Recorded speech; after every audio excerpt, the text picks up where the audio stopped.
When I was 12, my father took me behind the old barn and showed me how to change the fuel filter on our generator. He handed me the wrench and said, "This land runs because we know how to keep it running." That lesson never left me. Now at 42, I still live on the same 15-acre plot my parents left me, a quiet ranch just outside Oklahoma. Some call it outdated. I call it home. My house is small, but it's mine.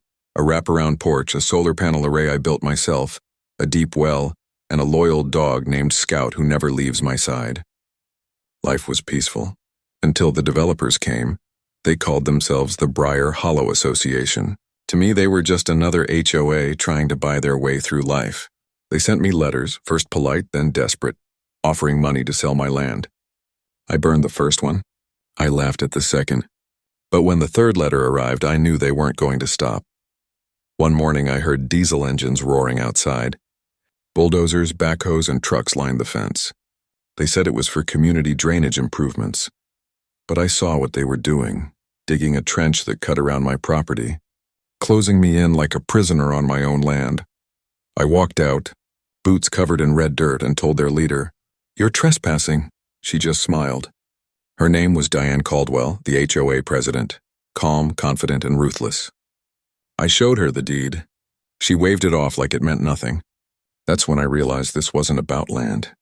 It was about power. For years, I had prepared for moments like this. Hidden cameras, solar-powered and motion-triggered, tucked into fence posts and birdhouses. They caught everything. The surveyors crossing the line, the trucks dumping concrete, and even Diane herself pointing at my well, saying, "He can't live without water. He'll break first," but I didn't break. I gathered the footage, time-stamped and clear, and took it straight to the sheriff's office. They promised to look into it, but nothing changed. Days later, the trench grew deeper and the trucks blocked my driveway. I was trapped, but I wasn't done. That night, around 2:45 in the morning, I saw headlights again. Two men in reflective vests were unloading concrete blocks into the trench. I grabbed my jacket, slung my rifle over my shoulder, and stepped into the cold night air. Scout followed, silent. "This is private property," I said, calm but firm. They froze. "You're trespassing. Leave now or deal with the law." They dropped the blocks and ran. Within minutes, sheriff's deputies arrived.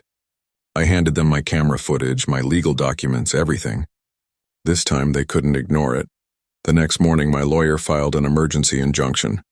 By nightfall, the judge signed it. Every machine stopped. Every worker was gone. The HOA's plans were exposed. Fake permits, forged signatures, fraud. Diane Caldwell was arrested. The trench was filled. The land restored. For the first time in months, my property was silent again and the way it should be. I built a new cedar fence and placed a small black sign on it that reads, "Trench 2025, never again." I sat on my porch, Scout at my feet, the sunrise spilling across my land. The fight was over. My home stood strong.